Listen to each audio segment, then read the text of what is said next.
Olá, minha gente, sejam bem-vindos.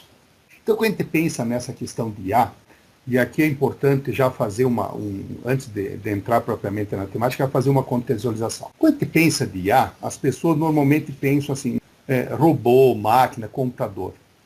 Isso não deixa de ter uma certa verdade. Só que quando a gente pensa, vamos fazer aqui já um primeiro recorte para vocês entenderem. Quando a gente pensa na questão de IA, o ponto inicial é o que é? É o conhecimento vai ser a entrada, vai ser o insumo para essa IA. Então veja, já preciso do conhecimento, formas de representar, formas de eu poder estruturar esse conhecimento. Aí depois eu preciso das ferramentas tecnológicas.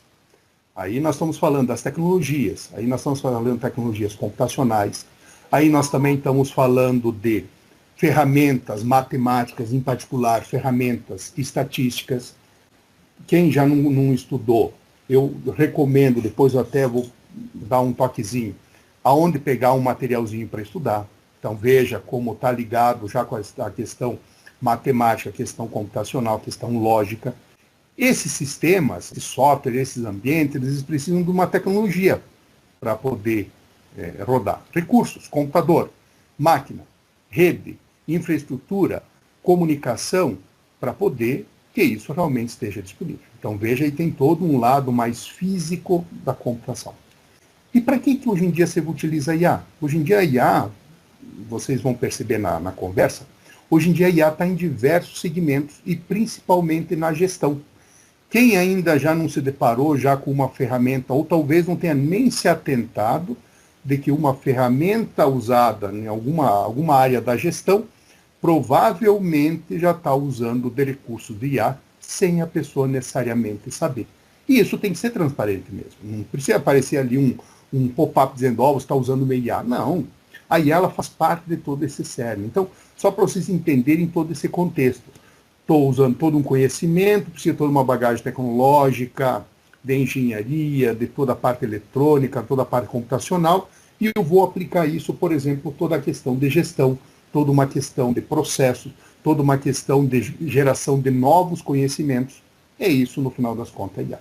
Então, nós temos que entender que hoje em dia a IA não é mais aquela ideia que todo mundo pensa quando está falando de IA, naquela ideia, né, do imaginário, que eu coloquei aqui de imaginário popular, como, por exemplo, lá, quem não assistiu aquele filme, eu recomendo que assista, o filme 2001, Uma Odisseia no Espaço, que é um filme do Stanley Kubrick, que ele, na verdade, se passa, é um computador que detém uma IA, que é o HAL 9000, e todo mundo deve lembrar, por causa daquela luzinha vermelha, que era o computador, que vai mostrar por meio de uma luzinha vermelha, que ele começou a tomar decisões por conta própria. Mas quem também não pensa no Exterminador do Futuro, lá o famoso T-800, que foi o primeiro robô com inteligência ali, também do cinema. Então a gente sempre pensa nessa questão do IA, indo para uma questão, vamos chamar assim, mais romântica, uma coisa assim mais fora um pouquinho da realidade, mas no final das contas a IA, isso aqui, um dia, quem sabe nós vamos chegar a alguma coisa assim, mas ainda nós estamos um pouquinho longe disso. Agora nós temos a IA mais no cotidiano. Essa é a nossa conversa aqui. A gente entender como que é essa questão da IA, e aí tem tudo isso que eu já comentei aqui, conhecimento, toda a base tecnológica, a base científica da engenharia, matemática, por trás, para que isso realmente aconteça, pensando em ela ser uma ferramenta para ser usada principalmente, por exemplo, na questão da gestão. Então, antes da gente partir propriamente para um bate-papo um pouco mais direcionado, eu coloquei aqui umas definições para quem não está muito ligado o que é essas terminologias. Então, quando a gente pensa da IA, então nós temos uma definição que eu até coloquei aqui. Vocês podem achar outras definições, mas essa é uma definição interessante.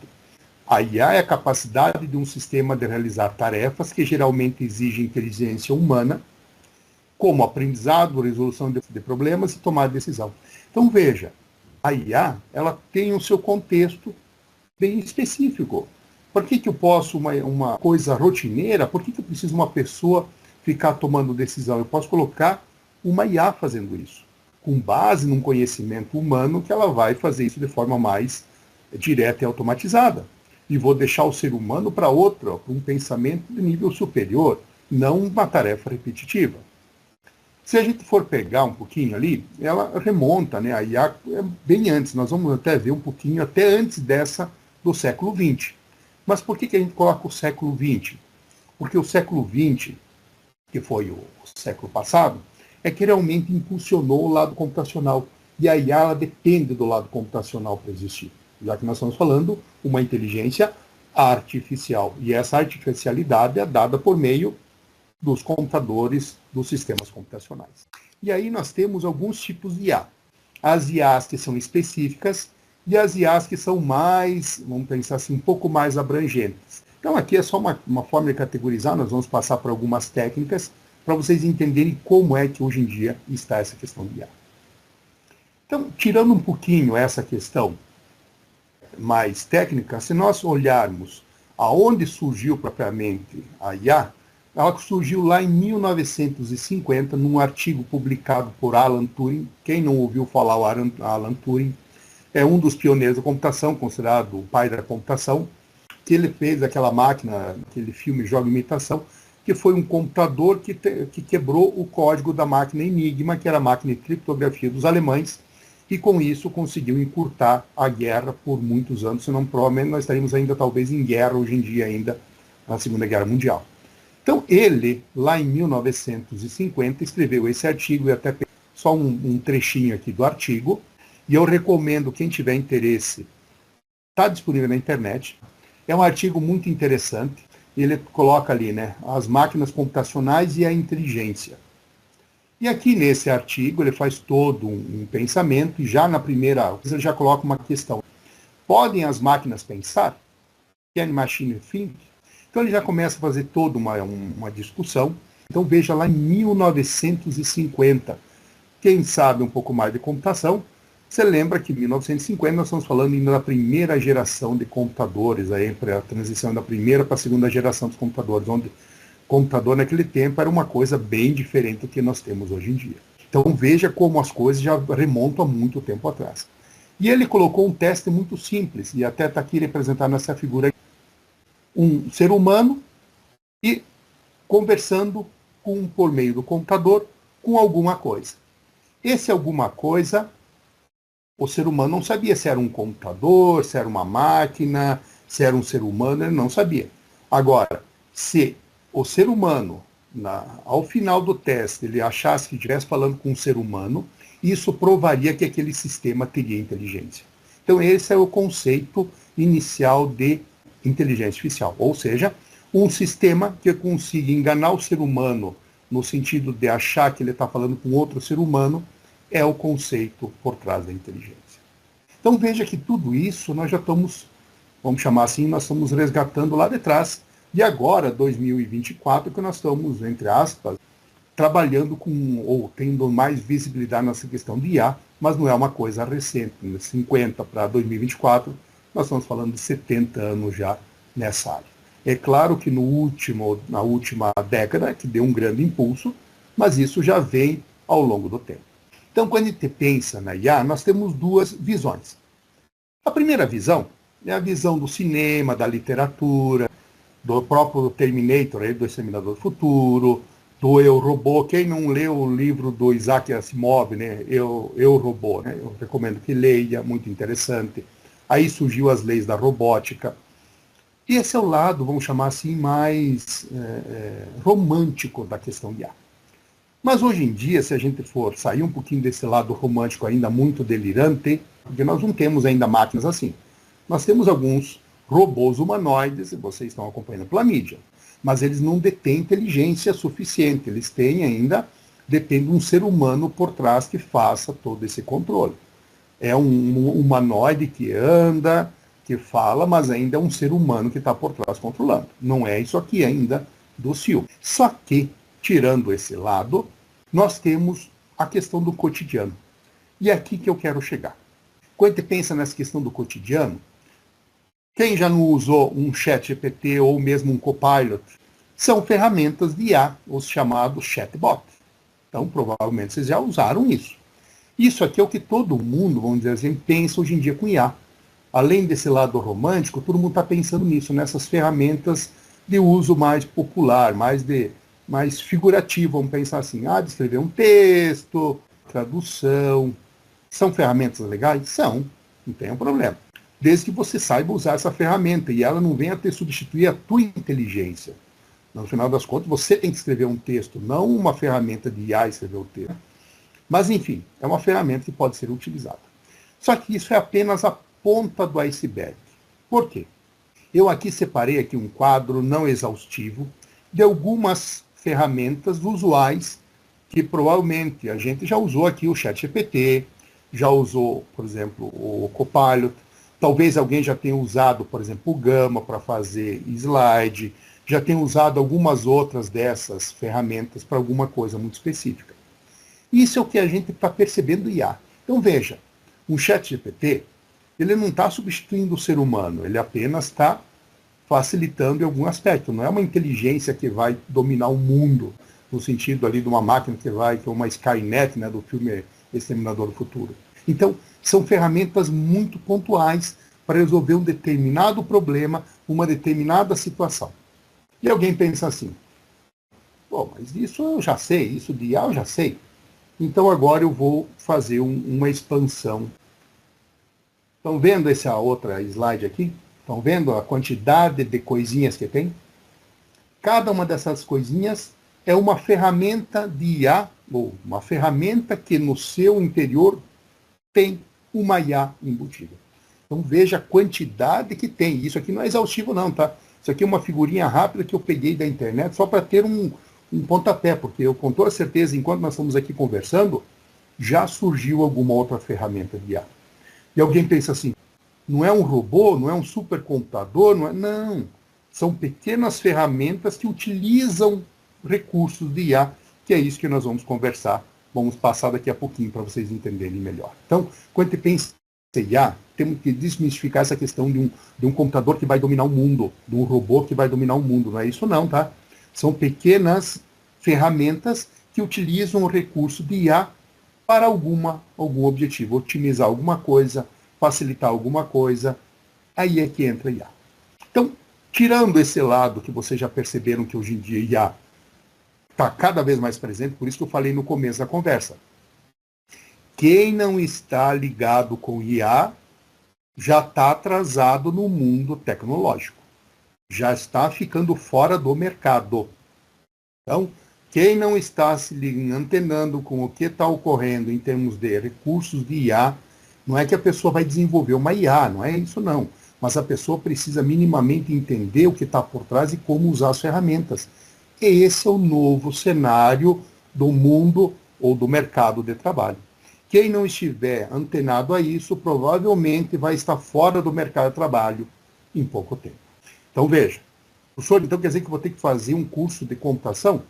Não, se você puder estudar, tanto melhor, mas não tem que necessariamente fazer um curso de computação. Agora você precisa minimamente entender o que está por trás, e esse é um papel que não tem escapatória, tá bom? Muito bem, então vamos lá. O professor falou um monte de coisa, um monte de técnicas, mas professor, eu não entendi agora como é que essas ferramentas fazem isso. Então vamos lá.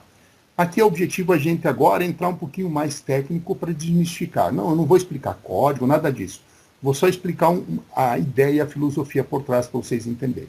Então, quando a gente pensa nas machine learning, que esse é o termo que a gente utiliza, IA nada mais é do que o aprendizado por máquina, machine learning. Então, veja que a IA propriamente dita, aquele conceito de máquina autômata, ele foi reduzido para um aprendizado de máquina. É uma coisa um pouco mais específica, não é uma máquina que vai dominar o mundo. Um dia, quem sabe, mas por enquanto não. Por enquanto nós estamos colocando algum tipo de conhecimento por meio dos inputs num sistema computacional, que é a nossa máquina de IA, a nossa machine learning, e ela vai produzir saída que nós esperamos, por exemplo, voltada para a parte de gestão, voltado para a parte de controle, voltado para algum tipo de análise de mercado, alguma questão de risco, enfim, alguma situação. Então é aqui que entram essas ferramentas. Eu faço uma ferramenta que nessa ferramenta eu vou colocar algum tipo de inteligência, entre aspas, uma machine learning, que vai me agilizar o meu processo de alguma maneira. E isso é o uso da IA. Veja que é um uso muito pé no chão, uma coisa não divagante do cinema, da literatura, mas sim uma coisa real para o dia a dia. E como seria isso, professor? Então aqui eu separei as diversas categorias que hoje em dia nós temos de sistemas, ou melhor, de técnicas de IA que a gente desenvolve essas machine learning. E elas não são excludentes. Em algumas situações, a gente desenvolve projetos usando mais de uma técnica de IA. Não é que eu tenho que usar uma técnica só. Muitas vezes eu vou combinar técnicas para a solução do meu problema. Então vamos começar primeiramente com os sistemas especialistas. Esses foram os primeiros sistemas de IA, entre aspas, de IA, de machine learning. Provavelmente, vocês já usaram esse sistema sem saber, ou vocês, de alguma maneira, foram influenciados por esses sistemas especialistas. Vou dar um exemplo. Muito provavelmente, toda a questão de, por exemplo, de empréstimo, seguro e tudo mais, não foi uma pessoa que analisou a sua carta de crédito, o seu crédito, o seu seguro e tudo mais. Não foi. Quem foi? Provavelmente um sistema especialista. Nada mais é do que um software, onde foi colocado toda essa inteligência desse profissional, desse especialista, no software. Ou seja, basta que alguém entre com as informações e não é mais uma pessoa que toma a decisão. É um sistema que detém inteligência, detém o conhecimento, por isso que eu coloquei ali conhecimento humano baseado em regras, que vai gerar, vai produzir o resultado que é aprova ou não aprova crédito, libera ou não libera o seguro e assim por diante. Então, quando a gente pensa em sistemas especialistas, nós temos aí uma infinidade de sistemas especialistas, inclusive voltados para a área médica, de saber se a pessoa ou não está com alguma situação, alguma condição. Muitas vezes o médico entra com essas informações em um sistema e, no final das contas, o sistema vai trazer um prognóstico e o médico apenas vai olhar aquele prognóstico e vai bater o martelo dizendo, olha, tal pessoa está com tal enfermidade, mas no final das contas, quem analisou foi um sistema computacional. Uma IA que a gente chama de sistema especialista. Uma outra categoria são esses de processamento de linguagem natural, os NLP, traduzindo, né, do inglês, NLP, vocês vão encontrar muito essa sigla aí. O que é isso, na verdade? São sistemas que trabalham com texto e fala. E aqui, nesse contexto, já começa a entrar os chat da vida.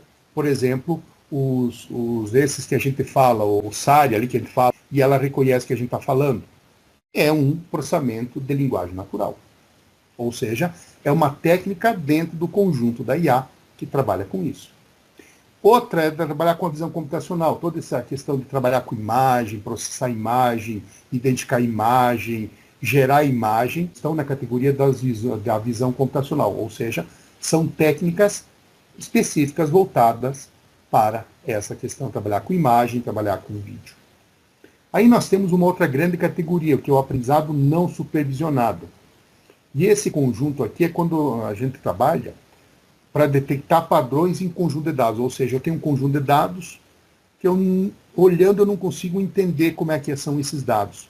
Essas técnicas permitem que eu jogue essa montoeira de informação e o sistema tente de alguma maneira extrair algum tipo de, vamos chamar assim, algum tipo de lógica por trás dos dados.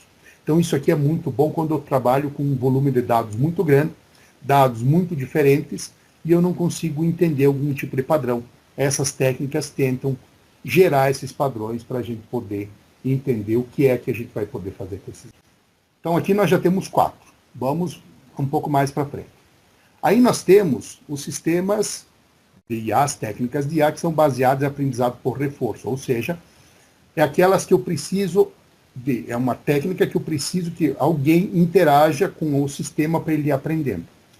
Tem alguns sistemas que trabalham com isso, principalmente quando a gente trabalha com sistemas que dependem de copiar, por exemplo, repetir uma sequência, processos, procedimentos baseado em um ser humano. Utilizo bastante essa questão aqui por reforço. E aí nós caímos dentro de 2 grandes categorias. A primeira que é o aprendizado supervisionado, que basicamente são treinamentos que utilizam os dados, que utilizam já conhecimentos pré-adquiridos. Por isso que eu falei anteriormente do conhecimento. Ou seja, eu trabalho com os dados que eu já tenho. Essa aqui é uma grande categoria de sistemas de IA, de técnicas de IA.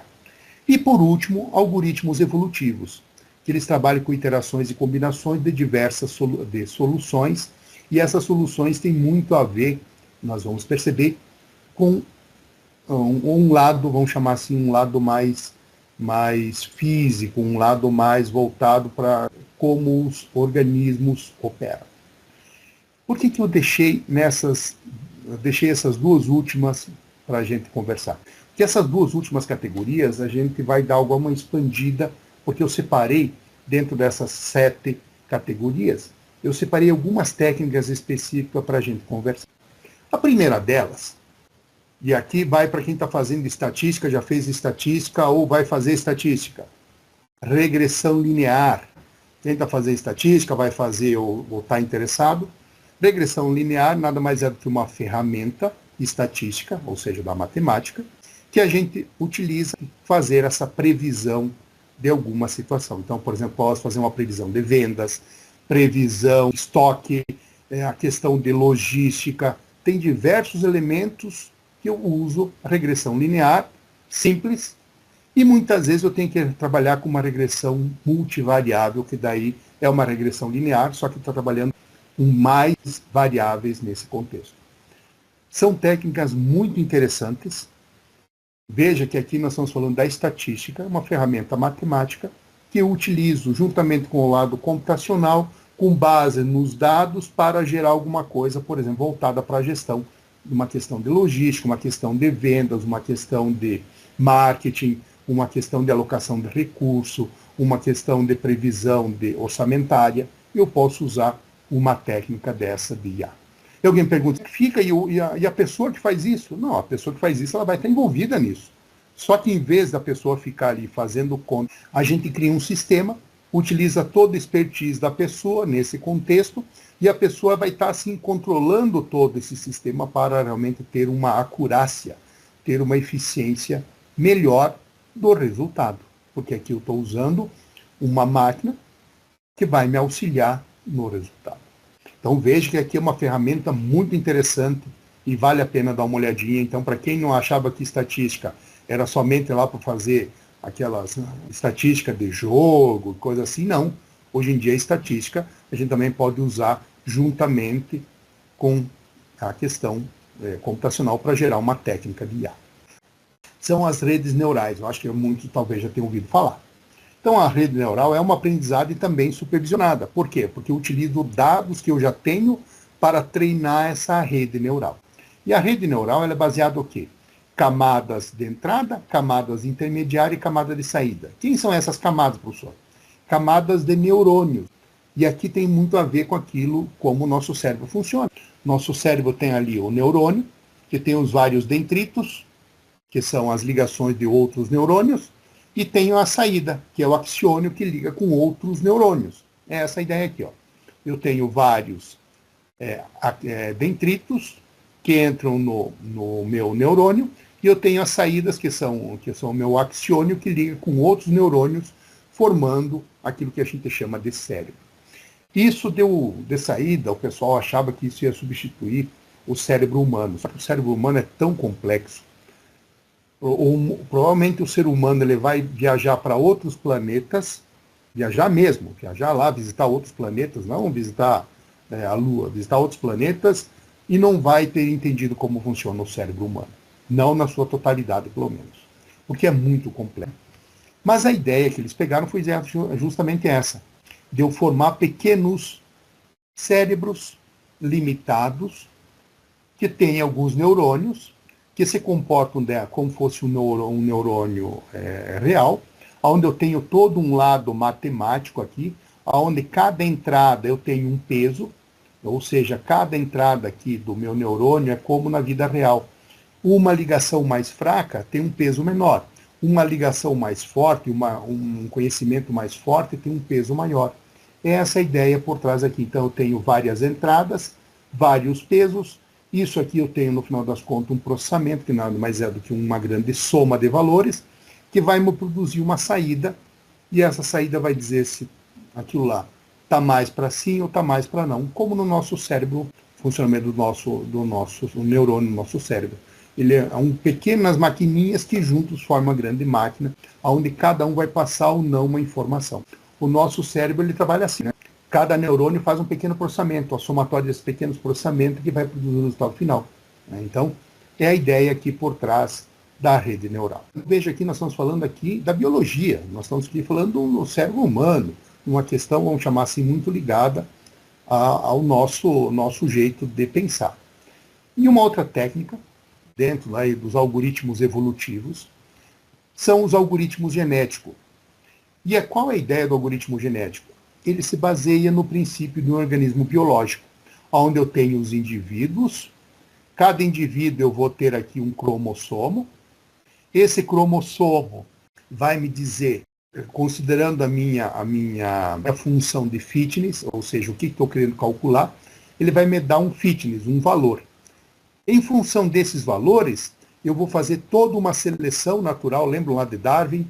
Questão de seleção natural, vou fazer uma reprodução, vou fazer uma mutação, vou fazer um crossover, gerando novos indivíduos mais aprimorados. Então eu junto dois indivíduos bons, então, por exemplo, aqui eu poderia juntar o X1 com o X2, gerar um novo cromossomo desse X1 com o X2, do cruzamento de X1 com o X2, produzindo, teoricamente, um gene melhor. Se esse gene tiver um fitness melhor, ele substitui um dos que estão pior. E assim eu vou tendo sempre uma evolução. Por isso, o algoritmo genético ele vai sempre evoluindo, pegando as melhores soluções, baseado nessa ideia da biologia, essa ideia biológica, onde eu vou pegando os melhores genes, vou cruzando os melhores para obter sempre indivíduos melhores, ou teoricamente, aqui o indivíduo melhor significa uma solução mais próxima da realidade. Por exemplo, quando eu tenho que calcular um volume de dados muito grande, muitas vezes eu não preciso saber exatamente aquele valor, mas eu preciso estar com um valor muito próximo do ideal. Então, talvez para achar um valor exato, vai demandar muito tempo. Um valor aproximado já me é suficiente. Por isso, o algoritmo genético ele tem uma ampla aplicação a diversos segmentos, porque ele chega a uma resposta muito rapidamente. E isso me permite ter dados, tomar decisão muito mais rapidamente do que eu ter um dado confiável 100%, mas depois de um tempo que já não me interessa. Então veja que tudo isso, minha gente, essas três técnicas que eu falei para vocês por último, algoritmo genético, rede neural e regressão linear, são técnicas efetivas, além das outras que nós comentamos lá, mas essas aqui vocês podem dar uma estudadinha, porque provavelmente muitas daquelas ferramentas que eu mostrei lá no slide anterior utilizam uma dessas técnicas aí. E o que nós poderíamos, então, só para não alongar muito, primeiro, a IA é uma realidade. Então, quem não se deu conta que a IA é uma realidade já está atrasado nesse contexto. Professor, então eu vou me escabelar. Não, não precisa isso não. Mas comece a interar, comece a estudar um pouquinho mais. Hoje em dia não dá mais para um profissional ser um profissional só de uma área. Hoje em dia você tem que ser um profissional que vai trabalhar com diversos outros profissionais. Pensando o quê? Pensando na melhor produtividade. Como é que é a produtividade? Menor esforço, maior lucratividade. Então nós precisamos diminuir o esforço. O esforço, aí nós usamos as técnicas de IA para isso. Diminuir o esforço para se chegar ao resultado. A sua aplicação, hoje em dia da IA, é muito ampla. E eu digo para vocês, cada vez mais. Então esqueçam aquela visão de uma máquina que vai dominar o mundo. Pensem em coisinhas muito simples, aplicado a problemas muito pontuais, mas está usando uma técnica de IA. Pode ser um sistema que está usando ali uma regressão linear simples, ou pode ser um sistema que está usando um algoritmo genético, mas ele está aplicado a um problema, a uma categoria específica. E alguém pensa assim, então eu poderia ter, por exemplo, um sistema, várias dessas técnicas combinadas? Sim, você poderia ter várias técnicas combinadas, usando, por exemplo, uma questão de reconhecimento de fala, de texto, para produzir, por exemplo, um estudo de venda, em função do que a pessoa está falando, já vai fazendo já toda uma previsão de venda, se a pessoa está interessada ou não no produto. e já direcionando já para uma questão de análise já de vamos chamar assim, de perfil, de comportamento daquele usuário, para saber o quanto ele está interessado, o quanto ele estaria disposto a comprar aquele produto. Então veja como a gente começa a juntar tudo isso. E tudo isso está atrelado, né? Não podemos esquecer, na geração do conhecimento. Hoje em dia não dá para a gente imaginar mais que o conhecimento está perdido. Hoje em dia nós estamos cada vez gerando mais e mais conhecimento, então nós precisamos cada vez mais usar esse conhecimento a nosso favor. Então, as técnicas de IA também estão nesse contexto da geração dos conhecimentos.